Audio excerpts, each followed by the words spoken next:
So I'm going to push back the videos that I was working on to make this one because of the whole crisis that just came up, and I want to say a couple of things and then I'll just, move on, and the next video you see will be about, Markiplier, and then I'll still try to do the Caitlyn Bennett thing, even though I know it's been a while and stuff, because there are some things I want to say about her situation that was important that I haven't heard other people talk about at all. So yeah, I'll get to those. But for now, I just want to quickly talk about the whole coronavirus crisis that's happening. I'm gonna butcher the story if I try to just sum it up really quickly with detail. So long story short, you're gonna hear about it if you haven't heard about it already. Donald Trump did a really bad job of addressing the issue with doing a ban in Europe and not banning certain areas but banning others, and the places he picked weren't as dangerous as the places that he basically pardoned. And he said that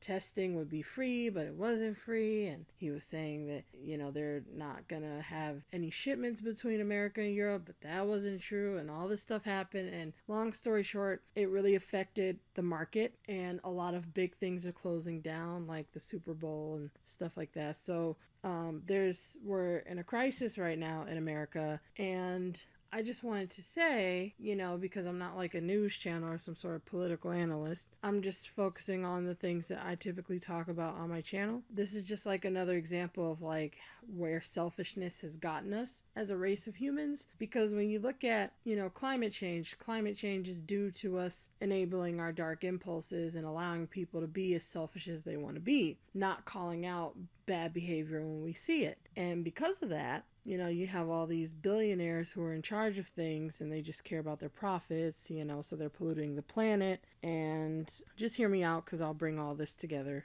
in a minute. But since they keep polluting the planet, we have climate change now with all the fracking and the oil industry and, fossil fuels, all that. So because of that, the glaciers are melting. And I just wanted to make a point that I don't think many people will talk about, if anyone's going to make this connection. But just pay attention to how bad this crisis is right now with coronavirus, because people are panicking. They're going to the stores, buying as much stuff as they can, to the point where the stores are putting a limit on how much medicine and paper towels and food and all this stuff that you can buy. They're putting a limit on how much medical stuff and other supplies that you can buy, and everybody's just freaking out, because in America, if you get sick, you're going to get bankrupted. So, and there's no cure right now. There's no vaccine, and we still don't know if they're going to, make us pay for the vaccine or not. And there's just a lot of stuff going on. I really recommend that you look up the videos that are talking about this.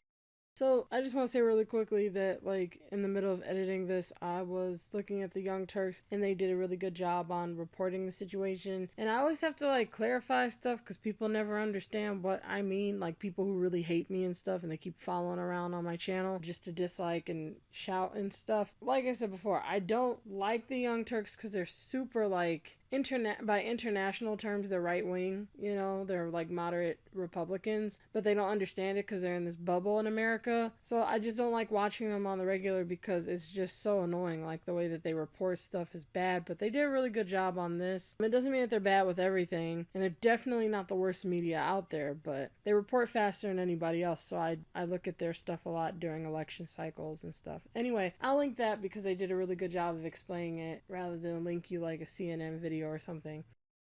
There's just a lot of stuff going on. I really recommend that you look up the videos that are talking about this, because I'm just summarizing everything. But there's a lot of politics going into play right now, where Republicans are demanding some really horrible things in exchange for passing certain provisions that would relieve us of some of the worry with the coronavirus. They're if you don't do this stuff for us, we're not going to help people. So there's a lot of politics going on. You should look into it. But aside from that, just look at how much people are suffering right now because of the coronavirus, and understand that it doesn't end here.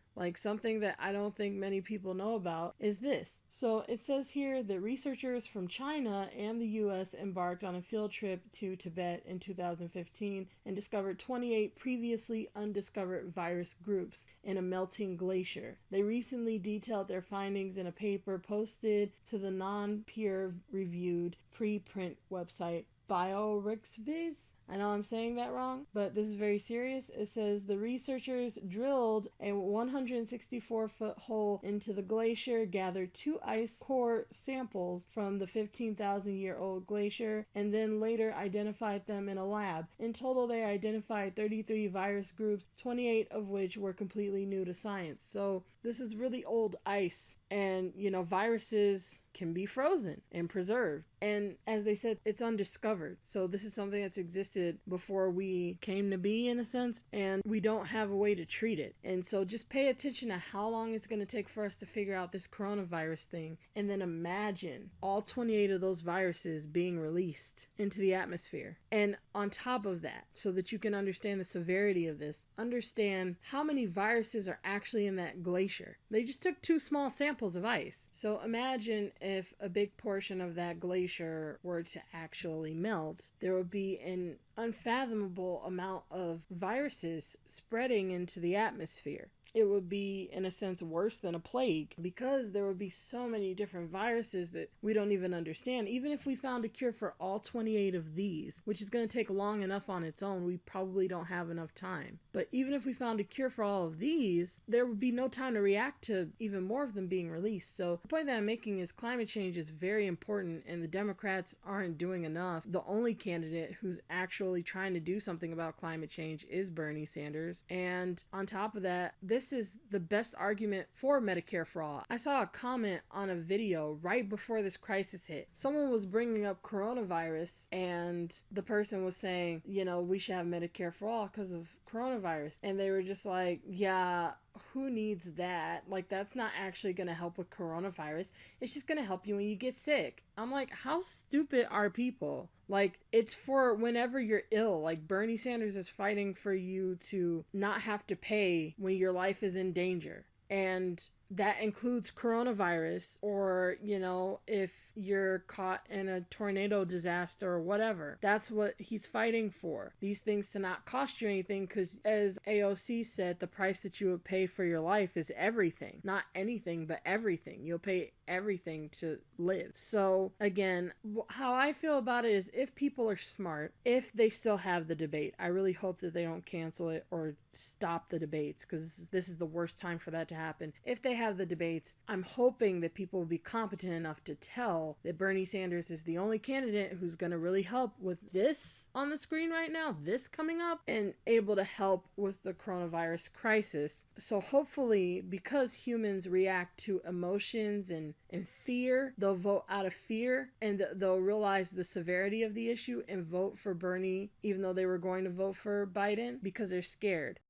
So I just want to make it clear before I end this whole thing that I'm not voting for Joe Biden. I'm not going to vote for any Democrat other than Bernie Sanders. They're all horrible, from Elizabeth Warren to Bloomberg to, Buttigieg and all that. They're all bad. They're all Republicans in blue clothing, and that's it. So if people don't understand that, it's because you're not politically aware. You're still brainwashed. But they're all horrible people, and they're the reason why we are where we are today in politics, because they constantly compromise with the right wing to the point where now internationally they're viewed as Republicans. And the right wing in our country is so right wing that they're not even on the spectrum in other developed countries. So it's really sad how America is. But yeah, I'm not voting for any Democrat other than Bernie. And if he doesn't get the nomination, I'm going to vote for the Green Party again, because as some of my old subscribers know, I voted for Jill Stein last election cycle, and I made a video about it at the time explaining why. So if you want to look at that, because it's pretty informative, it was a response to Casey Neistat saying I'm voting for Hillary Clinton.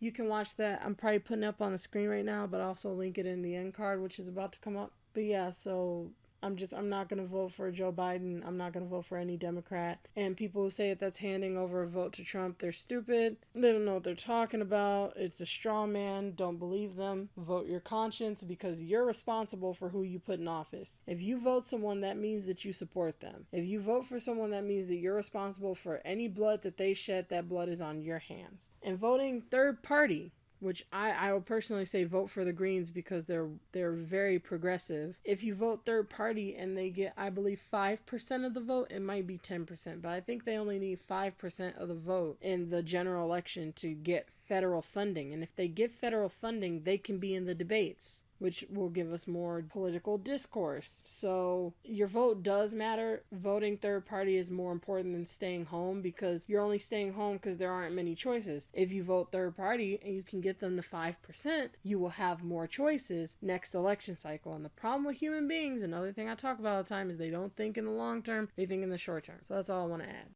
But the last thing I want to say is the problem is just people are not, this would not be an issue if we had have been calling out all of this toxic behavior whenever we saw it. Just talking about something is already half of the battle. And people laugh at me when I say that. Like, I have comments on some of my other videos that are like, how is talking about something going to help? Because you have to figure out what you have a problem with first. The problem with us as people is that we're not organized. We're not on the same page. We don't have, motivation for things or reasons for stuff and all this stuff. So when you talk about stuff, you can come to an agreement. And right now we're so brain dead. Like, humans are so selfish and stupid, and I mean that very bluntly, where they don't know how to work together, so they all have to follow behind one leader. That's why we have presidents and queens and kings, because people don't know how to work with each other, so they all just agree to follow behind one person who's somewhat in agreement with themselves, and that way they don't have to think too much about how to work together, which is even sadder, because now you're not even taking steps to learn how to work together. You're just like, that's a solution. So my point is, it's just, we really need to find a way to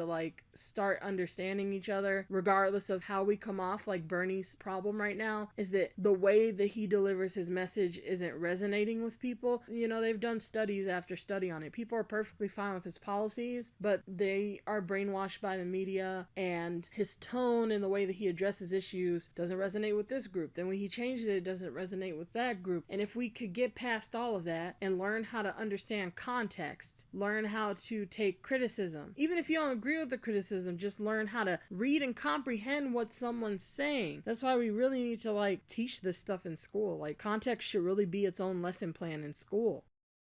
So I'm just going to cut in one more time to say that during editing all this again, another video popped up, which is this one on the screen, and Markiplier decided to talk about the coronavirus thing. And as already expected, before even clicking on the thing, he's just being positive about it and not focusing on what's important, not focusing on the long term, not trying to explain where it comes from. It's just so frustrating because this video is so detached and privileged. It kills me. It kills me because it's the same argument that I made in the video that I made about him prior to this, where I was saying he doesn't care. When something is affecting him personally, he gets to freak out. But when it's not affecting him personally, he always comes out and tells everybody else to calm down. I'm so sick of it. People are dying, Markiplier. Are you out of your mind? So I'm gonna add this to my other video that I'm gonna do on him. I know it's gonna make a bunch of people mad. Whatever, I'm still gonna talk about it. And I might split up into 2 parts. It depends on how long it gets, because the video is already